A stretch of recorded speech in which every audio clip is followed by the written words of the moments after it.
Assalamualaikum warahmatullahi wabarakatuh. Hello class, how are you? Okay, thank you for joining this presentation. Today we are going to have a new material on reading entitled Guessing Meaning from Context. Ya, Guessing Meaning from Context ini sebetulnya adalah materi dua bagian, yaitu context clues and word part clues. Tapi spesial ya untuk presentasi kali ini saya akan menggabungkan dua konsep tersebut ke dalam satu presentasi. Oke, kita mulai ya. Alright, so the outline of our presentation today will cover 3 points ya. The first is definition of context and word part clues ya, yang seperti saya sebutkan tadi. And then types of clues atau jenis dari tunjuk atau clues yang kita bahas, yaitu konteks dan word part, dan sejumlah latihan some exercises. Okay? Right, let's start with the first part, which is context clues ya. What is guessing meaning from context? Jadi Anda kadang-kadang tidak selalu membawa kamus gitu ya, atau kalaupun di saat Anda membawa HP, kadang-kadang kamus juga perlu dicari dulu sebelum Anda menemukan, padahal lagi baca nih ada kata-kata yang susah nih, so what should I do gitu. Nah, kadang-kadang dalam kondisi seperti itu we can use the skill in reading called guessing meaning. Oke, menebak gitu ya. As its name, jadi guessing meaning ini sebetulnya poin atau titik beratnya ada pada kemampuan Anda untuk mengenali kondisi di sekitar apa yang Anda baca atau konteks yang Anda di sekitar kata yang susah yang Anda temukan untuk membantu Anda menjawab apa yang menjadi pertanyaan di konteks tersebut atau kata yang susah tersebut, sorry. Nah, kalau konteks clues di sini itu ada hints atau petunjuk begitu ya, atau clues gitu ya, di dalam kalimat, di paragraf atau di bacaan gitu ya. Intinya sih sama. Jadi ketika kita menggunakan konteks clues atau menggunakan word part clues, sebetulnya adalah kita menemukan arti suatu kata yang nggak kita tahu artinya menggunakan konteks yang disediakan atau informasi yang disediakan oleh bacaan tersebut gitu. Nah, kalau konteks clues itu penekanannya adalah using other words in the sentence, ada di kalimat ya, to figure out the difficult word. Jadi memang penekanannya ada pada menemukan kata-kata di sekitar kalimat yang dimana kata-kata sulit itu ditemukan. Oke, kayaknya konsepnya agak berat ya. Kita lihat contohnya aja. Jadi kalau konteks clue sendiri ada 5 jenis ya. Ideas, oke? I-D-A-I-D-E-A-S, oke? Ideas ya. Alright. Konteks clue sendiri itu ada 5 jenis, yaitu inference, definition, explanation, antonym, and synonym ya, ideas ya. Kita mulai dari I, inference. Inference artinya the meaning of an unfamiliar word can be guessed from the description of situation. Nah, kita kok mulainya dari yang paling susah ya. Inference itu membuat tebakan, artinya ketika Anda menemukan sebuah kata yang susah, Anda menebak dari deskripsi suatu situasi. Gitu ya. Jadi kita punya kata vapid di sini. Oke, vapid nih apa coba? Nah, coba kita lihat kata-kata yang tersedia di sekitarnya. What a dull evening. I was super bored. The conversation was absolutely vapid. Nah, mungkin kita nggak tahu kata vapid, tapi di sini ada kata dull dan di sini ada kata bored. Wah, super bored. Bosan yang banget gitu ya, yang uber bored atau super unfascinating gitu. Jangan-jangan ini sudah nggak ada poin-poin menariknya ini gitu. Jadi dull dan bored di sini artinya sama. Nah, bisa jadi kata vapid ini kita simpulkan sebagai padanan dari kata dull atau super bored. Oke, jadi Vapid conversation itu kan obrolannya ya. Kan Anda menggambarkan bahwa malam itu sangat ya ampun membosankan banget gitu. Nah, maka conversationnya pun bagian dari malam yang super membosankan itu. Oke, so vapid here is can be guessed as the similar meaning of dull and bored. Oke. Nah, kita ke D ya, definition. Oke.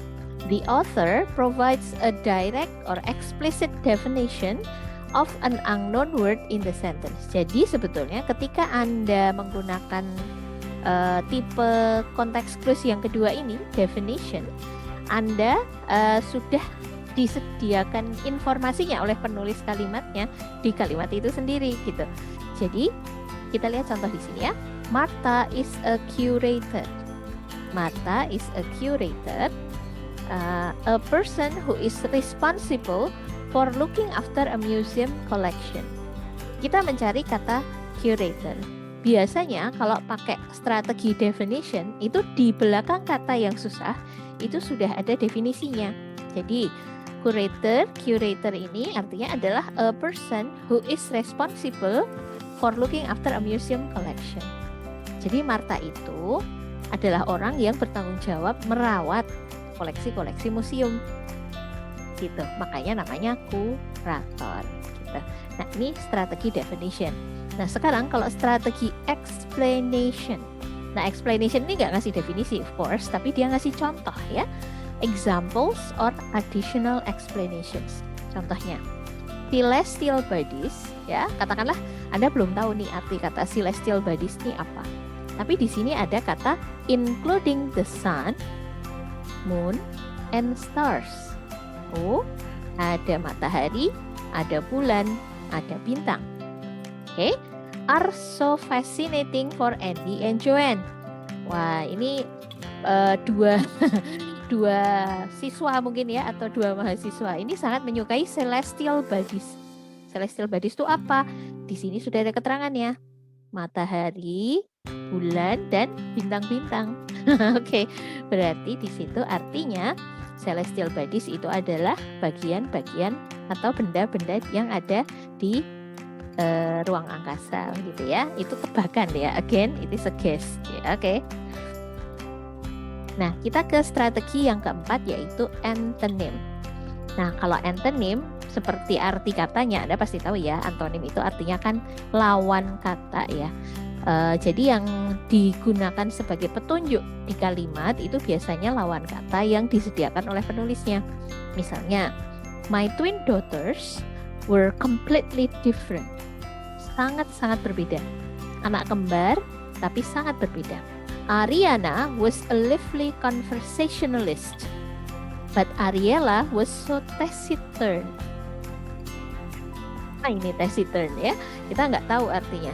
Tapi di kalimat sebelumnya itu sudah ada petunjuk twin daughters, anak kembar ya, perempuan gitu, completely different. Ya, sangat-sangat berbeda. Jadi yang Ariana itu, Anda tahu kata conversation kan? Artinya ngobrol gitu ya. Nah, conversationalist ini berarti ya kurang lebih orang yang senang banget ngobrol gitu. Tapi, nah ada but ya di sini, Ariella berarti dia kan sebaliknya, mungkin pemalu, mungkin menahan diri, atau ya simply pendiam aja gitu ya, silent or a very quiet person, mungkin seperti itu. Nah, taciturn kita simpulkan dari petunjuk yang ada di kalimat sebelumnya atau kata-kata sebelumnya. Itu kalau kita pakai strategi antonym. Nah, sekarang kita pakai strategi yang terakhir, namanya synonym. Ideas, S ya. Sinonim tentu saja kalau antonym tadi lawan kata, maka sinonim ini adalah persamaannya begitu, atau kata-kata yang memiliki arti yang kurang lebih sama. My brother is enthralled by snakes like the way I am fascinated by cats. Oke. Jadi misalnya ya, saya kebetulan punya adik laki-laki, jadi enthralled by snakes. Sukanya entah koleksi, entah memelihara gitu ya, ular gitu ya. Like the way I am fascinated by cats. Fascinated mungkin Anda lebih familiar ya. fascinated itu kayak tertarik, sayang gitu ya. By cats. Nah, ini ada kata by snakes, by cats loh. Sama-sama hewan. Berarti bisa jadi kata enthralled ini artinya sama dengan kata fascinated. Begitu. Oke, artinya tertarik gitu ya, atau menyukai gitu. Alright, nah itu adalah strategi pertama, ideas. Oke, ideas. Nah, sekarang kita akan pakai strategi yang kedua.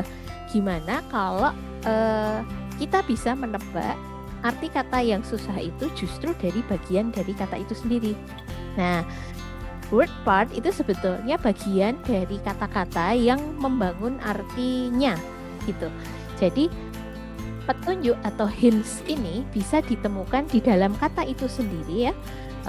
Dan biasanya Anda lebih familiar dengan strategi ini karena ada beberapa kata yang memang diajarkan atau dibahas ketika dulu Anda belajar di high school ya, di sekolah menengah. Let me show you some example.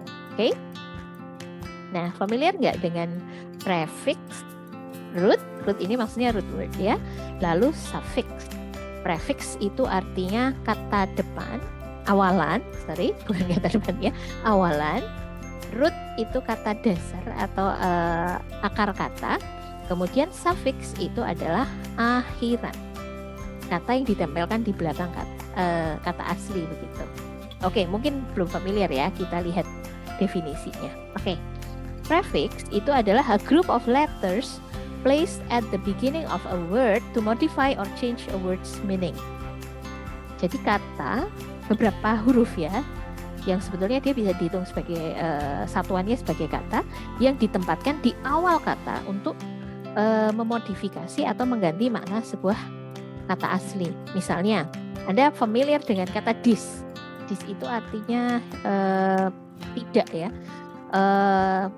Ketika dia ditempelkan di kata appear, maka kata itu sendiri berubah artinya. Disappear. Disappear itu hilang gitu. Atau ketika ditempelkan ke kata agreement, disagreement. Nah, petunjuknya sebetulnya ada di awalan dis ini. Atau Anda pakai kata unfair, unplaced gitu ya. Atau kata auto, automatic, automobil. Oke. Nah, awalan ini bisa membantu Anda untuk menebak arti kata ini apa gitu. Nah, kalau suffix itu diletakkan di akhir. Ada awalan, ada akhiran ya, ada prefix, ada suffix. Misalnya kata kumpulan kata er ya, atau bukan kumpulan huruf. Kumpulan huruf er ditempel di kata kerja teach. Maka dia menjadikan kata teacher jadi kata benda. Oke? Teacher, singer, apalagi worker misalnya seperti itu. Dia sudah merubah bentuk katanya jadi orang gitu ya. Kalau teacher ya jadi guru, kalau singer ya jadi penyanyi begitu kan. Sing itu kan tindakannya, kalau ketika ditambah er dia jadi orangnya begitu. Kalau worker ya pekerja, dari kata dasar work yang artinya bekerja menjadi worker yang artinya pekerja. Atau ada kata ness, happiness, weakness gitu ya. Atau quickly, cleverly. Nah, ketika huruf-huruf ini ditempel, maka secara otomatis dia, ini berlaku juga untuk prefix ya. Ketika dis, an, auto, er, ness, dan li itu ditempel ke kata dasar, maka dia merubah makna dan juga merubah kelas katanya. Yang dari verb jadi noun, yang dari noun jadi adverb misalnya seperti itu bisa. Oke. Nah, yang ketiga ini agak istimewa, makanya saya taruh terakhir ya. Namanya root word. Root word itu kata asli atau kata dasar. Sebagai informasi gini dulu. Jadi bahasa Inggris itu mengambil banyak kata, menyerap gitu ya. Jadi seperti juga bahasa Indonesia sih. Dia menyerap banyak kata dari bahasa selain Inggris. Jadi misalnya yang banyak menjadi root word itu sebenarnya dari bahasa Latin ya. Atau ada juga dari bahasa-bahasa seperti Perancis atau juga dari bahasa Jerman. Bahasa Inggris sendiri itu adalah Jerman kuno ya kan. Jadi untuk root word, ketika Anda menemukan kata-kata, kok ini kayaknya familiar ya, bisa jadi karena itu berasal dari bahasa yang lain, misalnya bahasa Latin gitu. Istilah-istilah di dunia farmasi, di dunia kedokteran, di ilmu kimia, itu menyerap beberapa kata dari bahasa Latin. Maka ketika dia digunakan ke bahasa Inggris, kok mirip ya gitu. For example, Anda tahu kata cent pada century, ya? Cent itu sendiri artinya 100%. Ya, 100 gitu ya. 100% gitu misalnya. Nah, cent sendiri itu artinya ratusan. Jadi misalnya ketika kita menemukan kata century, berarti itu artinya 100 tahun. Atau centennial. Centennial itu artinya perayaan ke 100 begitu. Atau kata bio pada biografi atau biology. Biology ya ilmunya ya, ilmu tentang kehidupan. Bio itu kan kehidupan ya, ilmu tentang kehidupan. Nah, kalau biografi berarti ya persebaran kehidupan begitu. Jadi bagaimana Anda mempelajari tentang persebaran, dia kategori yang besar ya, persebaran makhluk hidup yang ada di bumi dan sebagainya begitu. Kalau aqua itu artinya kan air ya. Kalau aquatic dan aquarium berarti sesuatu yang udah ada hubungannya dengan air gitu. Misalnya aquatic yang di how do I say that? Olimpiade ya. Jadi ada aquatic pool gitu misalnya. Jadi itu adalah kolam renang yang digunakan untuk olahraga air, misalnya berenang, loncat indah, renang selaras, misalnya seperti itu ya. Kalau aquarium ya berarti dia juga air gitu ya, satu wadah yang berisi air, tapi biasanya secara kasar ya didefinisikan sebagai tempat untuk pajangan gitu, berisi ikan atau tanaman-tanaman laut misalnya seperti itu. Oke. Nah, ini ada latihan. You can pause the video and later answer this question by yourself ya. Boleh dijawab sendiri. Nomor 1, 2, dan 3 ini strateginya pakai yang ideas ya. Haberdashery, yearn, dan priceless. Ini boleh dilatih sendiri nanti ya. Dicari jawabannya pakai strategi ideas.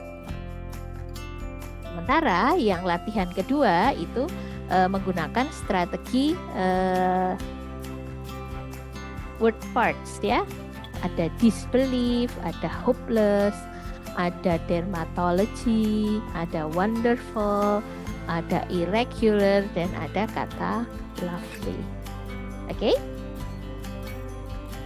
Berikut adalah sejumlah referensi yang saya gunakan untuk menyusun presentasi saya kali ini. And I hope this presentation helps you understand the material about using context clues into your reading text. Oke, pekan depan insya Allah kita diskusikan aplikasinya sembari kita membahas tentang project untuk materi kita. Oke, thank you. Assalamualaikum warahmatullahi wabarakatuh.